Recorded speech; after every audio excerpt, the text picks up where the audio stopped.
Hi, ladies and gentlemen, it's the X chapter, and we move on in the high level. We call it the spiritual level. The spiritual level. So, some people may be confusing about what's the psychology and spiritual level. So, psychological level, it means that your sentiment.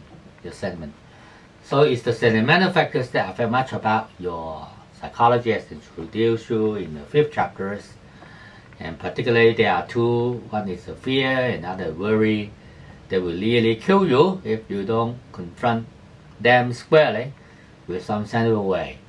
So there are two publications introduced to you, which are highly effective and worth reading, worth practicing as well. They will help you a lot about how to maintain your psychological balance. Today's talk about spiritual, right? So some people, they put the method in the practice to enhance their psychological quality. They still have some kind of feelings that cannot be fulfilled, which means sometimes they think even I'm psychological balanced, but I still have some feeling that there is some kind of thing missing. But they can't tell you what's the missing things. And this is the spiritual, this is called the spiritual requirement. So if you see so many, there are several major or some other kind of religions in the world addressing people's spiritual requirement. Sometimes you have to ask some question. Where do I come? Where do I go? What should I do in the present life so as to pave the way for a good future life? For example, all these questions, they will go to spiritual level. In Chinese thinking, we don't address too much about where do I go, where do I come from, these two thinking. Because according to Confucius thinking, the major fact in Chinese philosophy, they are interested in what's happening in the present life. Among all those theories, one is prominent, important, and they carry through from the ancient time up to the present. They are called the integration of people, sky in the ground. Which means we live in the nature, we live in a world, and we have to integrate with the nature.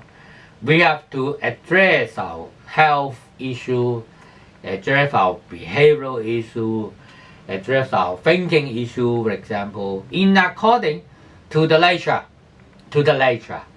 So we won't tend to conquer the nature. We have to live with it nicely. So in Chinese medicine, there's a written called the Emperor Classic, which I introduced to you from time to time. This Emperor Classic written by Zhang Junqi, the medical practitioner, and he will introduce you something about what's the integration of people life and nature. So they have some yin yang, the theory, the 5 elements, and most important is about the maintenance of health. How to maintain your health is live in according to natural environment. So inside the book they have introduced you some of the living habits, some of the sickness issue, some of the psychological issue, and they explain to you in accordance to the impact of the nature. So if you want to understand more about yourself, your body, understand how your health condition is affected, what is the solution on that, and how you can integrate your physiological condition with psychological condition and spiritual condition, then this book's worth reading. It's an integrated version about all these factors, how they can work together nicely to maintain your health, to maintain health. So we won't go into details, and detail will from time to time gone through, and we'll go into them again and again in coming time. So for the time being, if you're interested in understanding how Chinese people think about why our life are related to nature, this book's worth reading. It's called The Emperor Classic, written by Zhang Junqi, medical practitioner.